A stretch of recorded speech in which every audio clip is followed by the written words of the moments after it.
jeune, où tu te dis que ça a été une expérience incroyable et tu l'as pris un peu sous forme oh bah je vais pas à l'école, du coup je vais tourner, c'est génial. Alors j'allais à l'école, hein. On attendait simplement les vacances scolaires, donc je me suis dit ah j'aurais pas de vacances. Donc j'ai pas eu de vacances. Non, je ne pas du tout. Non, il y a des choses, c'est différent. Quand on commence jeune, on ne sait pas le film qu'on va tourner quand on nous dit tu vas faire un film, on ne sait pas quelle vie va avoir ce film. Les choristes, il faut savoir que personne n'en voulait. Personne n'y croyait. Donc les chaînes n'y croyaient pas du tout. On a eu énormément de mal à le monter. On a eu beaucoup de problèmes pendant le tournage. C'était pendant les périodes de canicule et la majorité du film se passe pendant l'hiver. On est tous avec des pulls. Tous les gamins, on était au bord des chaos techniques tout le temps. Donc il y a eu ça, on a eu le grève d'intermittent, on a un acteur qui est décédé avant le tournage, qu'on a fallu remplacer. On a un chef opérateur qui est parti. Enfin, ça a été quelque chose de très très compliqué. Expérience magnifique, hein, c'était génial.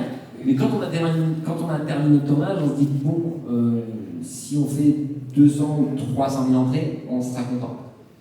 On s'attendait pas à ce qu'il y ait tout ça. Donc voilà. Et moi je connaissais rien. En plus, c'était mon premier film, je connaissais rien de termes d'entrée, je savais pas comment fonctionnaient les films et tout ça. Donc voilà, et en fait ça a été tellement un raz-de-marée, ça a été tellement soudain que tu contrôles pas trop les choses. Alors moi je chantais aussi, donc je partais en tournée pour le film avec et voilà, moi j'étais à la rencontre des gens, mais quand on est gamin, on se pose pas vraiment de questions en fait. Tout ce qu'on dit, on le dit pleinement, c'est pas trop cérébral comme pourrait l'être plus tard à 18 ans, on dit ok je vais faire ça, ça si je le fais je sais que ça va m'apporter ci ou ça.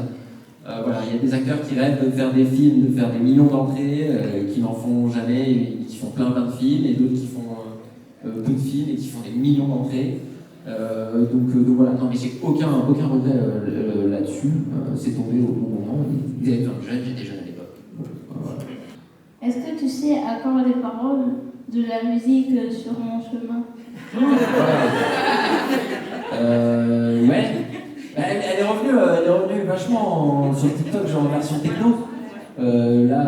Cet été, là où je vois même tous les Américains faire du sport dessus, ce qui est très, très bizarre. Mais ouais, elle voit sur ton chemin, gamins oubliés, égarés, donnez-leur la main pour les mener vers d'autres lendemains. Et je t'avoue qu'après, je sais plus. Ça au cœur de la nuit, ouais, l'onde d'espoir, à la ardeur de la vie, sentier des plats. Ouais, c'est ça. Merci. Merci Nagui.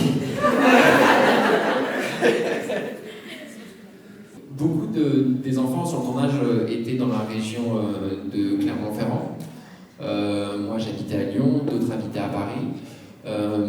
On s'est recroisés de temps en temps, mais on n'a pas vraiment gardé une très forte amitié. On est toujours très contents quand on se revoit. En revanche, pour les 20 ans, j'en sais rien encore. Alors moi je suis pas au courant, mais je pense qu'il va y avoir quelque chose. Mais ça, faudrait que je voie avec le réalisateur et avec Gérard Junior, voir s'ils vont faire quelque chose. Je pense qu'on avait fait quelque chose pour les 15 ans au Festival de la Baule. Là, pour fêter les 20 ans, je pense qu'il y aura quelque chose de prévu. Où, je n'en sais rien. Avec qui, j'espère tout le monde. Et moi, probablement. Mais voilà, 20 ans, ok. Bon, ça marche. Bonjour. Je voulais savoir quel était ton meilleur souvenir dans Les Enfoirés, hormis la première fois où tu étais dans Les Enfoirés. Ah, hormis la première fois? Chaque année, c'est des souvenirs vraiment incroyables, vraiment merveilleux. Ça fait un petit moment que je les ai pas faits là, j'ai pas pu pour diverses raisons. Mais les meilleurs souvenirs, il y a vraiment, je pourrais citer toutes les années. Vraiment parce que c'est devenu un rendez-vous annuel avec tous mes camarades artistes et je suis toujours trop content de les revoir.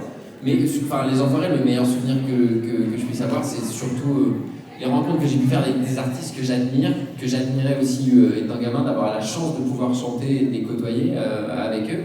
Et vraiment, ça a été, je sais pas, c'est une vraie famille. On a beau entendre dire qu'il y a beaucoup de choses parfois qu'on dit sur les enfoirés, ils sont là que pour faire leur promo et tout. C'est vraiment faux, on est vraiment tous là pour l'association, on se donne vraiment à fond. On est tous bénévoles, je veux toujours bien le rappeler parce que tout le monde croit que parfois on est payé pour participer, c'est pas vrai. Et on se donne vraiment, notre temps pendant vraiment 10 jours. Et pour nous, c'est une vraie cour de récré. Et on se dit qu'on fait ça, on s'amuse. Et on partage avec le public plein de choses pour une superbe cause. Et en plus, cette année-là, l'année qui arrive et les prochaines années, ils ont encore plus besoin de nous que les autres années parce que c'est très compliqué pour eux en ce moment. Et donc voilà. Donc par contre, je peux vous dire que je participerai à cette édition cette année, oui, à Bordeaux. Ah bah, je compte pour me voir alors. Voilà, très bien. Parce que j'ai vu plusieurs concerts des enfoirés, c'était génial. Ouais, merci. C'est grâce à toi, grâce aux gens qui viennent que l'association peut vivre. C'est énormément d'argent pour les restos et c'est le principal. Donc merci beaucoup à toi. Merci à toi.